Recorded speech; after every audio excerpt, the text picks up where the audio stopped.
안녕하세요. 여러분 지난 시간 농사와 정착이 시작된 신석기 시대를 배웠죠. 그렇다면 사람들은 그 다음엔 어떤 삶을 살았을까요? 오늘은 청동기 시대 무기와 권력이 등장하고 마침내 한국 최초의 국가 고조선이 생긴 본격적인 문명의 시대를 알아보겠습니다. 챕터 1 청동기 시대개요. 청동기 시대는 기원전 약 2000년 무렵부터 기원전 400년경까지 이어졌습니다. 이 시기는 이름처럼 청동으로 만든 도구와 무기를 사용하면서 사회와 정치가 빠르게 발전한 시기예요. 특히 한반도에서는 이 시대에 우리 민족 최초의 국가 고조선이 등장하게 되죠. 챕터 2 청동기 대 신석기의 가장 큰 차이점. 신석기 시대에는 돌을 갈아서 만든 간석기와 빗살무늬 토기를 주로 사용했어요. 하지만 청동기 시대에는 도구와 무기의 재료로 청동이 사용되기 시작합니다. 청동기 도구 특징은 제작이 어렵고 귀에서 주로 무기나 제사용으로 사용했어요. 일반 생활 도구는 여전히 돌도구 사용했죠. 대신 간석기보다 더 발전된 거친 무늬 거석기도 사용합니다. 거석기란 간돌칼, 간돌창을 말합니다. 챕터 3 대표적인 청동 유물. 하나 비파형 동검. 고조선 초기 지배자의 상징으로 비파처럼 생긴 모양에서 이름이 유래되었어요. 중국 동북방과 한반도 북부에서 출토했어요. 둘 청동 거울과 방울. 의식용으로 권력자의 지위를 상징했어요. 셋 청동 방울창 도끼. 전쟁과 제사에 사용되었고 실용성보다는 상징적 의미가 강했어요. 이 유물들은 단순한 도구가 아닌 계급과 권력의 상징으로 사용됐다는 점이 중요해요. 챕터 4 사회의 변화 계급의 등장. 신석기 시대에는 평등한 공동체 생활이었지만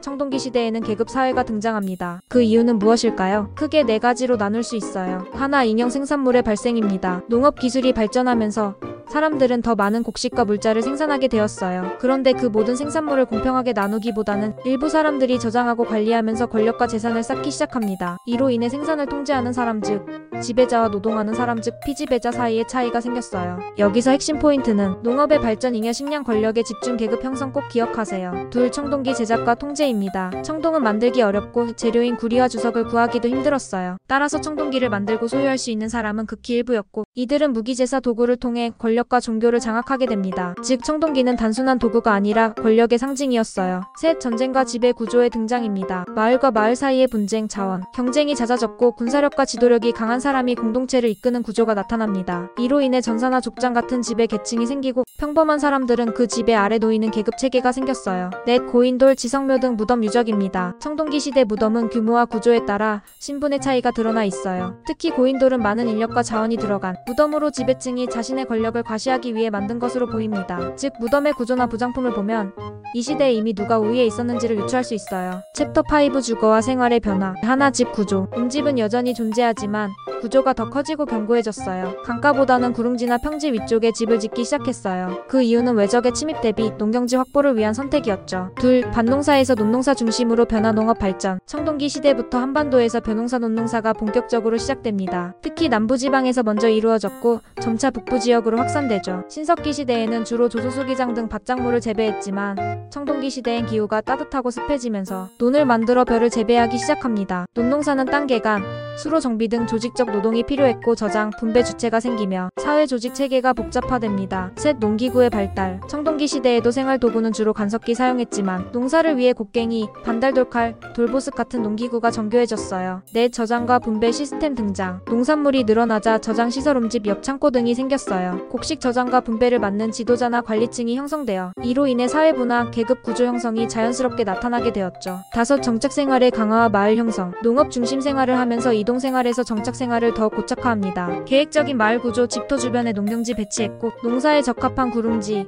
강가 근처 평야지대의 주거를 시작하게 되었죠. 챕터 6 고조선의 탄생. 청동기 시대의 끝자락, 마침내 한국 최초의 국가 고조선이 등장합니다. 고조선의 건국 이야기를 잠깐 해볼까요? 삼국유사, 제왕운기 등에 기록된 이야기로 하늘의 신 환인이 인간 세상을 다스릴 아들 환웅을 내려보냅니다. 환웅은 신단수 아래로 내려와 인간 세상을 다스리며 농사, 의학, 법 등을 가르쳐요. 이때 곰과 호랑이가 사람이 되기를 기도했고 곰이 참을성 있게 수행하여 여자가 됩니다. 그녀와 환웅 사이에서 태어난 아들이 바로 당군왕검이고 이 당군이 고조선을 세웁니다. 기원전 2333년 지금의 만주와 한반도 북부 지역을 중심으로 고조선이 건국됩니다. 이는 청동기 시대 후반과 겹치며 사회가 계급화되고 정치체계가 생기던 시기예요. 당군신화는 단순한 전설이 아니라 청동기 시대의 농경, 재정일치, 족장 사회의 특징을 담고 있어요. 그 특징으로 정치체계는 재정일치 체제로 왕이 종교와 정치 권력을 모두 가졌어요. 또한 법률도 존재했는데요. 8조법 중 일부가 한서에 전해져요. 범죄와 처벌 규정 등이 나와 있죠. 사회 구조는 지배자 중심의 계급 사회예요. 챕터 7 청동기 시대 대표 유물. 자, 여기서 문제. 비파처럼 생긴 칼로 고조선 문화권 대표 무기로 지배 계층을 상징하는 유물은 3, 2, 2, 1. 정답은 비파형 동검. 와, 축하해. 정답을 모두 알고 있네. 정말 대단해. 자, 그럼 나머지 유물들은 간다한 표로 정리했으니 천천히 읽어봐. 마지막으로 청동기 시대는 우리가 단순히 살아가는 단계를 넘어서